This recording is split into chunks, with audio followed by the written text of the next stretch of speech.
이 성경 구절의 이 부분을 기억하나요? 세례 요한이 감옥에 앉아 제자들을 예수에게 보내어 당신이 오실 분인가요? 아니면 다른 사람을 기다려야 하나요? 라고 묻습니다. 마태복음 11장 2절을 확인해 보세요. 정말 힘든 상황입니다.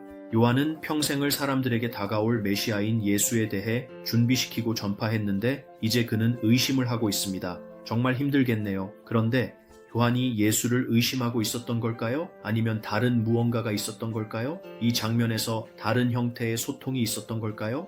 자, 좀 더 자세히 살펴보죠. 우선 요한에 대해 이야기해 봅시다. 첫째로 그의 아버지와 어머니는 나이가 많아 자녀를 가질 수 없었습니다. 그러던 어느 날 천사 가브리엘이 요한의 아버지인 사가랴에게 나타나 하나님이 그들에게 태어날 아들을 주실 것이라고 말합니다. 그 아들은 태어나기 전부터 하나님의 영으로 충만할 것입니다. 그 목적은 무엇일까요? 이 하나뿐인 사명을 수행하기 위해서였습니다. 그는 주님을 위한 길을 준비할 선택된 사람이었습니다. 그는 예수의 사역의 시대를 알리는 역할을 해야 했습니다. 요한복음 1장 23절을 확인해 보세요. 사실 구약에서는 요한의 출현에 대해 이야기합니다. 이사야 40장과 말라기 3장을 확인해 보세요. 이제 요한의 아버지는 레위 제사장이었고 그는 성경에 능통했습니다. 그래서 요한은 자신이 누구인지 그리고 그의 사명이 무엇인지에 대해 의심이 없었을 것입니다. 그렇다면 왜 감옥에서 예수에게 질문했을까요? 그가 의심하고 있었던 걸까요? 자, 예수가 요한의 질문에 어떻게 응답하는지 살펴봅시다. 예수는 요한에게 이렇게 대답합니다. 당신이 듣고 보는 것, 맹인이 눈을 뜨고 장애인이 걷고 나병 환자가 깨끗해지고 귀머거리가 듣고 죽은 자가 살아나며 가난한 자에게 복음이 전해집니다. 나를 의심하지 않는 사람은 복이 있습니다. 아, 정말 멋지네요, 예수님. 하지만 그건 그의 질문이 아니었습니다. 그의 질문은 당신이 메시아인가요? 아니면 아직 오지 않은 다른 사람인가요? 였습니다. 그럼 예수는 그의 질문에 대답했나요? 아니면 돌려서 말했나요? 보세요. 1세기 랍비들과 예수는 라메주라는 가르침의 방법을 사용했습니다. 이해하기 쉽게 말하자면 힌트를 주는 방법이죠. 그런데 그가 무엇을 암시하고 있었던 걸까요? 종종 랍비들은 성경의 한 구절을 인용하여 힌트를 주곤 했습니다. 그리고 특히 요한처럼 성경에 교육받은 사람은 그가 어떤 구절을 암시하고 있는지 즉시 알 수 있었을 것입니다. 그래서 예수는 실제로 이사야 35장 3절에서 6절의 구절을 암시하고 있었습니다.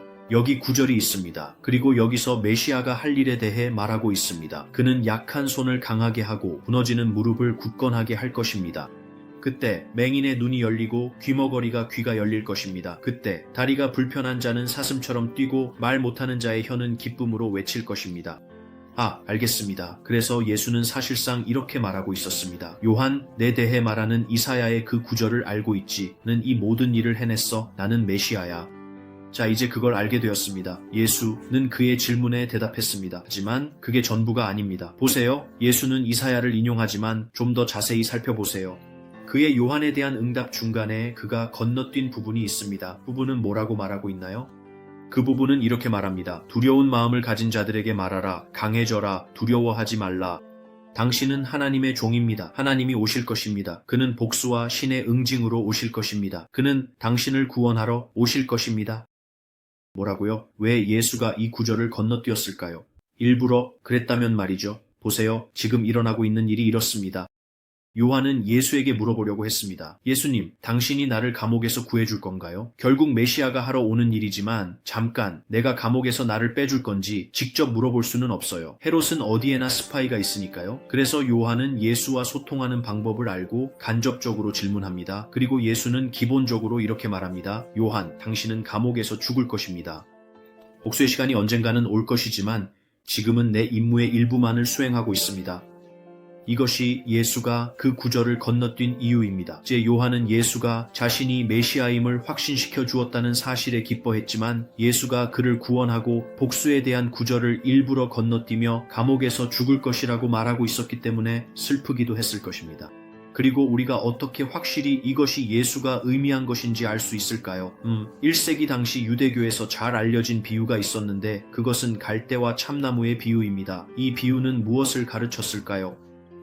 그것은 폭풍 바람이 불어오면 갈대가 바람에 휘어지지만 결코 부러지지 않는다는 것을 가르쳤습니다. 반면에 참나무는 단단히 뿌리 내리고 있어 휘어지지 않았습니다. 사실 참나무는 가장 거센 바람 속에서도 고집이 세서 때때로 휘어지기보다는 반으로 부러지기도 했습니다. 그렇다면 이것이 세례 요한과 무슨 관련이 있을까요? 예수가 다음 구절에서 뭐라고 말하는지 보세요. 그는 당신들은 광야에 나가서 무엇을 보았습니까? 바람에 흔들리는 갈대를? 라고 말합니다. 예수는 군중에게 요한이 헤롯에게 굴복하고 자신의 생명을 구하기 위해 진리를 타협할 것이라고 기대했냐고 묻고 있습니다. 당신들은 이런 것을 기대했나요? 아니요, 나는 그가 타협하지 않을 것이라고 말합니다. 그는 그 참나무처럼 확고히 남아있을 것입니다. 그리고 이 폭풍 속에서 그는 반으로 부러질 것입니다. 그의 삶은 격렬하게 흔들릴 것이며 그는 내가 메시아라는 진리를 타협하지 않을 것입니다. 놀랍습니다. 단순한 질문 하나가 너무 많은 것을 드러냅니다. 요한이 예수를 위한 길을 닦은 예언된 예언자라는 것, 예수가 실제로 메시아라는 것, 그가 처음에 자신의 임무의 일부만을 수행하기 위해 왔다는 것, 그리고 예수가 요한에게 감옥에서 죽을 것이라고 직접적으로 말하지 않고도 알려주었다는 것입니다. 그렇다면 요한이 예수를 의심하고 있었나요? 확실히 아마 조금은. 그가 결국 인간이니까요. 그는 이 대의에 자신의 전 생애를 바쳤습니다. 그러나 그보다 더 중요한 것은 요한이 자신이 감옥에서 나올 수 있을지, 예수가 자신을 구원하고 복수해 줄 것인지 묻고 있었다는 것입니다. 하지만 그것은 이루어지지 않았습니다. 적어도 아직은 아닙니다. 비디오를 구독해 주시고 좋아요를 눌러 주시고 이 비디오를 좋아할 것 같은 사람과 공유해 주세요.